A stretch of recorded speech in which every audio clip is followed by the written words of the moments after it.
morning, everyone. I'm Arabina Apia, and you're watching a very special edition of A Closer Look. Welcome to ACL Presents Budget 2024, Changing the Status Quo, Changing Lives. Today, we're coming to you live from Rawson Square with exclusive commentary, budget analysis, and deep insights into the government's fiscal strategy for the next year. Now, whether you fully understand it or not, government's budgets play a crucial role in the overall management of our national affairs. They determine how public funds are allocated to critical areas such as education, health, infrastructure, and more. You'll hear from members of government and some of the country's finest financial minds, as well as my very special guest, Mr. Marcos Ambrister. How you doing, sir? It's always a pleasure to be on set with you, Always, Robin. right? We have fun together, don't we? We certainly do. So today is a huge day, Marcos. We are talking the budget. We are talking all of the government's fiscal plans, its strategies. What are you looking forward to hearing most from the Prime Minister today?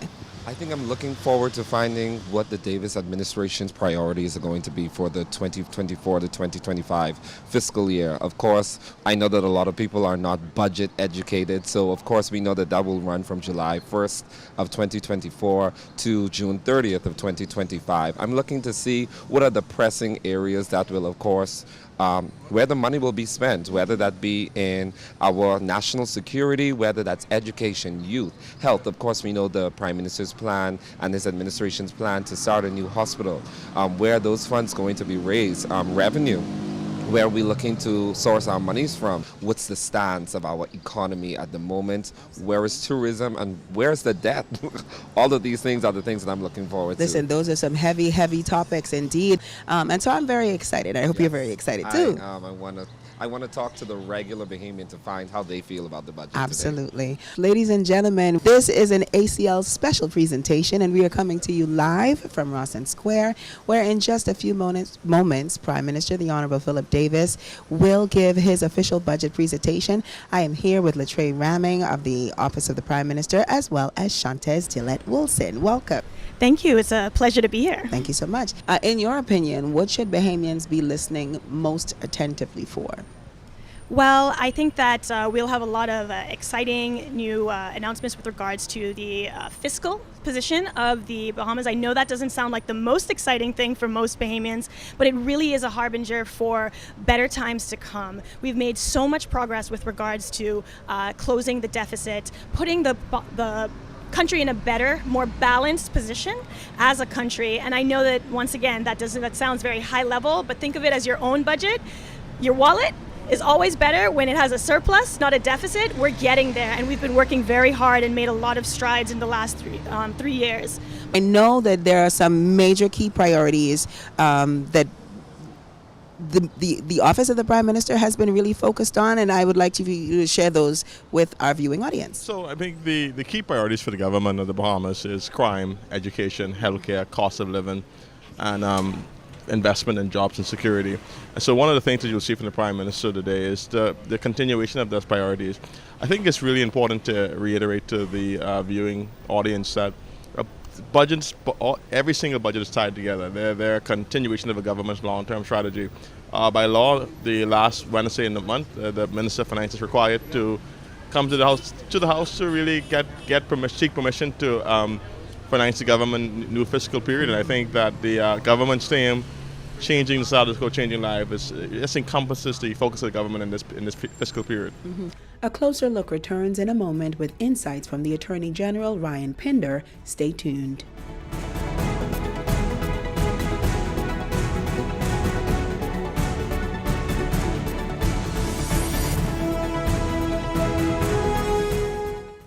I want you to make the most of your talents. The person that you want to be is predicated on choices. You're not going to be able to pump fake your way to success. You have to be hungry. The barriers you face are real. Your capacity to overcome them is also real. You have the power to lead the crowd and not let the crowd lead you. We can't build a better country without your strengths. We want to make sure that you are all that you can be in this nation.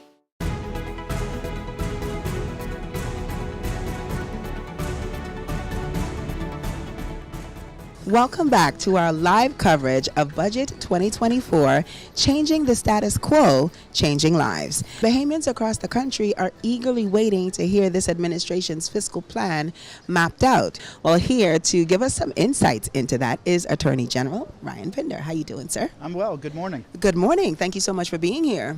So from your perspective as the Attorney General, what does this budget, in terms of changing the status quo and changing lives, what does that look like to you? Well, I think the budget sets the stage for the next fiscal year. So it sets the stage of policy and the legislative agenda for the upcoming year. You would have noticed we right before coming to the budget, we tabled this suite of cannabis legislation to provide a new avenue of agriculture and industry for Bahamians. You're going to see shortly after the budget, we're going to table and debate the new intellectual property regime. That's going to create a modern day framework for the creative industry and the orange economy. All that's going to be reformed this fiscal year. So there's some very aggressive mandates that are going to be in the budget that you'll hear referenced by the Prime Minister today, but you'll hear more detail as the debate goes on, both in the House of Assembly and the Senate, on what we're looking forward to in this next fiscal year. Again, that's going to butt the status quo. That's going to change the status quo for Bahamians and bring on a new paradigm of living and doing business in the Bahamas. Well, I want to thank you very much, Attorney General, for being here, for giving us those insights. Ladies and gentlemen, our coverage of Budget 2024, Changing the Status Quo, Changing Lives, continues right after this short break.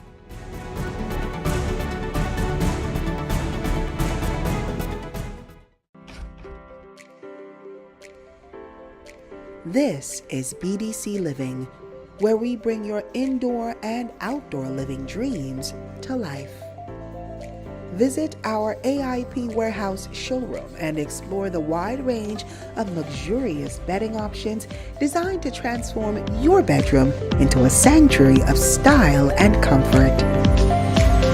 Experience firsthand the ultimate comfort of our sofas and sectionals, or transform your dining area with pieces that combine style and functionality.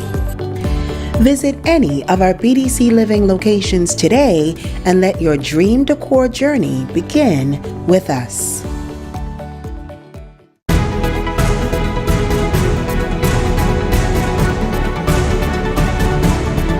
From the floor of the House of Assembly on May 29th, Prime Minister, the Honorable Philip Davis, unveiled his government's fiscal strategy. We take you now to a portion of that budget communication.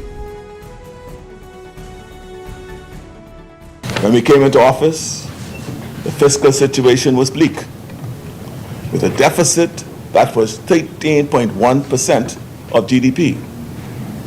By the end of the last fiscal year, that deficit had been significantly reduced to 3.8% of GDP. And during this budget communication, I will announce a further reduction.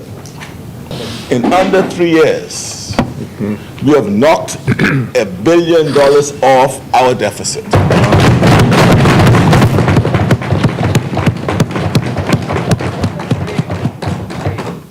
And what's important is that we pull the country back from the brink of exercising fiscal discipline while still putting our compassion for the Bahamian people at the heart of our policies. We could not do otherwise. When we came into office, Bahamians were suffering terribly. Far too many were out of work and in despair.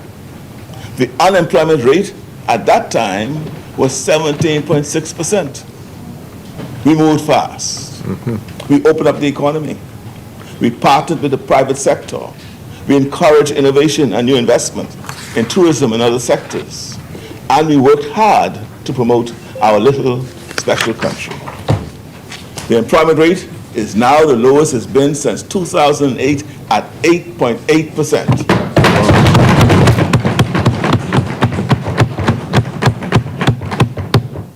Another key fiscal measure, the debt to GDP ratio, shows how dire the situation was in 2021.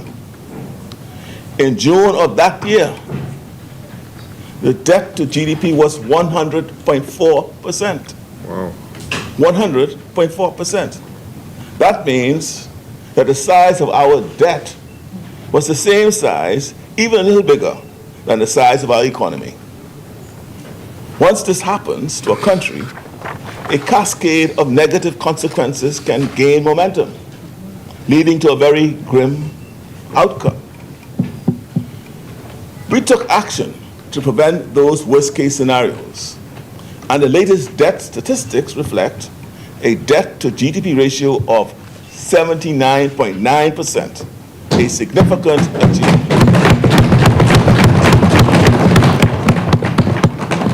We know we still have a lot of work ahead of us, but we have come a long way, and our country is finally headed in the right direction.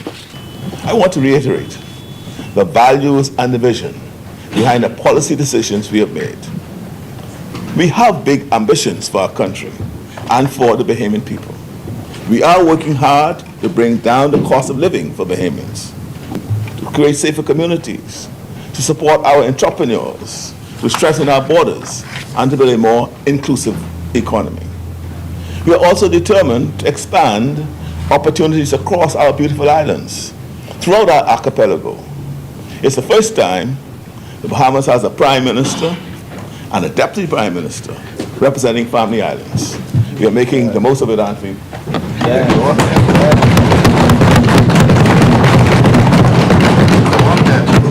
Our core policies, including our initiatives promoting progress for our Family Islands, were articulated in our blueprint for change and were reflected in previous budgets, which are focused on national, economic, and personal security. These goals and policies will be further developed and expanded in the new fiscal year. Madam Speaker, we came into office with the country teetering on the brink of fiscal and economic catastrophes. Tens of thousands of Bahamians hadn't worked in months. Our children had missed more than a year of learning in their classrooms with their teachers and friends. We ended the curfew, the lockdowns, the travel visas, and the emergency orders. We opened up faster and better than competing destinations. And we did it safely by providing the free testing and the free mask, which we had said from the start were a much saner and more humane policy than lockdowns. And we did it by treating nurses and doctors as partners, not adversaries. The rapid transition from one reality to another underscored that values matter. Policy choices matter. But as I said a moment ago, while it is so important to finally be moving in the right direction, there is so much more work to do. Our country's economic recovery hasn't reached everyone yet. I know a lot of Bahamians are still hurting, and the worst global inflation crisis in decades is really hitting our families hard. That's why it is so important to build an economy with more opportunities for Bahamian advancement and ownership. Recovery was never a good enough goal. Recovery was never a good enough goal. Instead, recovery must be a stepping stone to a new era in the Bahamas. It's time for our country to take big steps forward in solving the challenges that have held us back for too long. You've heard us say it before. We didn't come here to defend the status quo. We came here to change it, because changing the status quo is the best way to change lives. Changing the status quo means challenging the systems, practices, and powers that be if they aren't serving the people well, and innovating and building something better. We are challenging the status quo in our energy sector. We just passed 2 new comprehensive pieces of legislation that provide the framework for the first serious energy reforms in the Bahamas in decades. Yeah. We did not need additional evidence that our outdated electricity infrastructure is falling apart, but unfortunately, there's been plenty evidence of that recently. Let's check what happened last night in the east, decaying transfer ship. Yep. Just fell apart. Yep. Nothing could be clearer. Temporary patches and band-aids aren't sufficient. Despite the enormous scale of the challenge, with BPL more than $500 million in debt, we are finalizing comprehensive energy reforms, which will upgrade and modernize our failing grid, bring solar on board in a big way, pull down sky-high costs, and increase reliability. Got to be done. We are also challenging the status quo in healthcare, building not just one new hospital, but two, one in New Providence and one in Grand Bahama. Even as we are renovating clinics and procuring ambulance for our family islands and making long overdue investment in mental health care. We are challenging the status quo in Grand Bahama, where the Port Authority has been earning private profits at the public's expense while failing to live up to their responsibility to develop Freeport. It's time, long past time, for change in Grand Bahama. The people of Grand Bahama deserve a credible partner with a vision for progress and shared prosperity. We are challenging the Nassau-centric status quo by recognizing that the people and potential of the family islands have long been overlooked and underestimated. That's why solar energy, new investments, and infrastructure improvements are in motion across our archipelago. We are challenging the status quo in labor relations. We signed 27 labor agreements in 30 months, after none had been signed in the previous 4 years. Zero. Because Bahamian workers, and we appreciate this, that Bahamian workers deserve dignity and security. We are challenging the status quo when it comes to work permits, insisting that employers live up to their obligation to identify and train Bahamians for these positions. We are challenging the status quo with a new National Youth Guard, a pioneering force to support our security forces during national emergencies. Young Bahamians can gain career-ready skills while training to serve our country. I was proud to attend the graduation of the very impressive second cohort just a few weeks ago. Their strength is our country's strength. We are challenging the status quo when it comes to tax fairness by stepping up collection from the wealthiest companies because they must shoulder their fair share of the tax burden. It is astounding that some of the wealthiest and most powerful have treated paying taxes they owe as optional. That's never going to be the case under our administration. We are challenging the status quo on unregulated communities. Our task force is demolishing shanty towns because they are unsafe, they are unhealthy, they alter life on our islands, and they are against the law. And we are challenging the status quo, which has allowed gangs to flourish.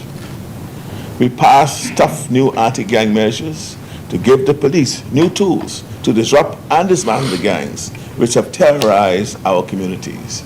And we are tabling new legislation this month to increase penalties for illegal weapons. It's very simple. Bahamians who follow the law shouldn't be menaced and endangered by those who don't. We are challenging, Madam Speaker, the status quo in our justice system. We put in place stricter bail laws to stop the endless cycle of those out on bail violating the terms of their bail and remaining free to commit more violence. Those who are granted bail can no longer take their freedom for granted or so easily gamble with their lives and the lives of those in their communities. We built new courts and we passed a law to allow defendants to choose judge-alone trials because the backlog and long delays in our system have for far too long encouraged criminals to act with impunity. We are challenging the status quo by finally redeveloping downtown, where we are tearing down the old and making way for the new. We are challenging the status quo with the first meaningful government support for affordable housing in many years and with rent to own, which will see consequential investment and progress this year. We are challenging the status quo in our schools. We are developing a new curriculum, and we have now served more than 100,000 breakfasts to primary school children, ensuring they get the healthy start to their day that allows them to focus on learning rather than the pangs of hunger in their stomachs. We are challenging the status quo by making strategic investments in our nation's food security, while expanding BAMSI to support Bahamians who want a future in our agriculture industry. We are challenging the status quo on the world stage. We work hard to get the Bahamas off the blacklist. We are strengthening partnerships to protect our borders, and we are building alliances with other small island nations to fight for economic climate justice. We are a small country that knows how to stand tall. We are bringing innovation and technology to policing. We are digitizing across the public sector. We are opening up opportunities in regulated cannabis cultivation, while for the first time allowing sick patients to use cannabis when other medicines can't relieve symptoms. We invested in free Wi-Fi in the parks. We raised the minimum wage. We created a catastrophic health care fund. These policies and others are adding up to meaningful change.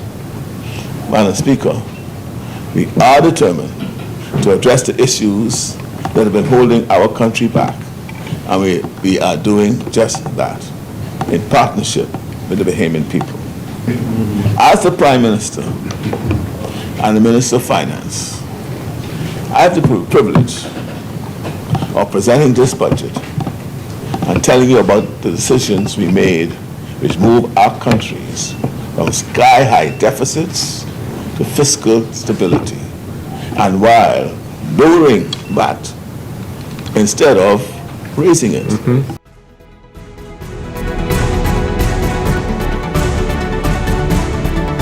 Well, as you heard, ladies and gentlemen, the Davis administration outlining a number of bold initiatives that align with their overall policy objectives. Chief among them, energy reform.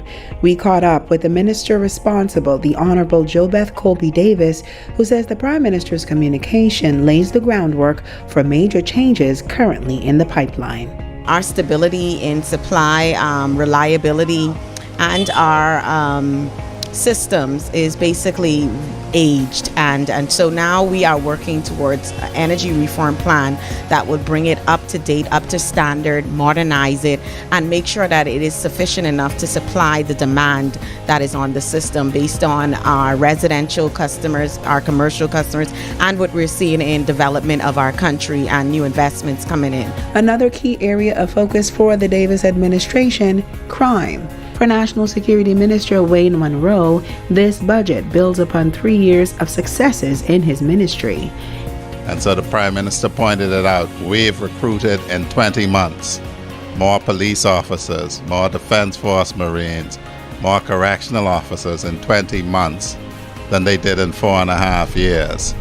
And so that was necessary to answer problems. He foreshadowed major upgrades in technology, including the use of facial recognition, AI, and more, as the fight against crime and the criminal element continues. He notes, however, that Bahamians everywhere have an important role to play in the fight against crime as well. And it wasn't just cabinet ministers offering feedback on the Prime Minister's budget communication. Loretta Butler Turner, former Free National Movement MP and former leader of that party, shared her notable takeaways with our team as well. The government is going to be creating a rent-to-own for home owners, persons who probably could not own a home. I think that's very important. It's nothing like owning a piece of the pie in your country. Secondly, the Prime Minister articulated that all motorized motorsports, jet skis and stuff, is going to have to be owned and operated by Bahamians. So that's going to be the domain only for Bahamians. Obviously, he articulated, especially what is of concern to me, initiatives for small businesses and entrepreneurs, which I think is powerful. Without small business, the country is not going to have their economic engines moving on all pistons. So I think that's really important. Also, I'm happy to know that the government is raising the threshold for permanent residency, and it's going up to $1 million. And also, you can actually buy a central bank bond if you want to apply for this as well. Ladies and gentlemen, our coverage of Budget 2024, Changing the Status Quo, Changing Lives, continues right after this short break.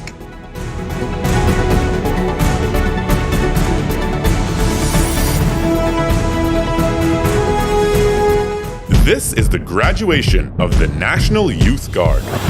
Young Bahamians trained to assist on the front lines during national emergencies while gaining new skills to build their careers. They stepped forward to serve, growing stronger and making our country stronger too. If you think you have what it takes to join the next generation of leaders, then go online now to learn more and apply for the National Youth Guard.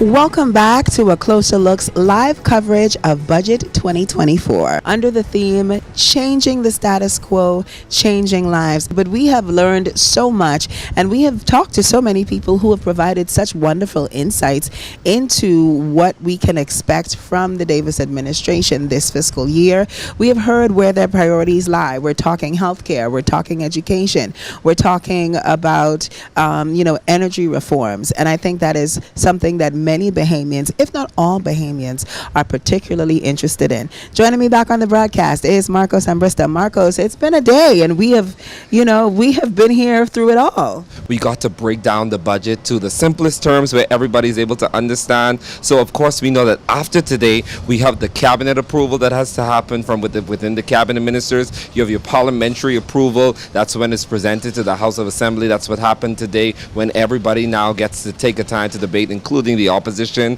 And then we have Senate approval. Everything that happens in the House of Assembly, we know that it's sent over. And then lastly, we'll have the royal asset, and that's where the Governor General will actually, it's sent to the Governor General, and then the Governor General will grant asset, and the budget becomes law and is now enacted. So we have a full rundown of what happens after today's bidding. And so I can't wait to see what happens and how it changes the status quo. Well, I want to thank you so much for joining me today, Marcos. Always You've been an amazing co-host as per usual.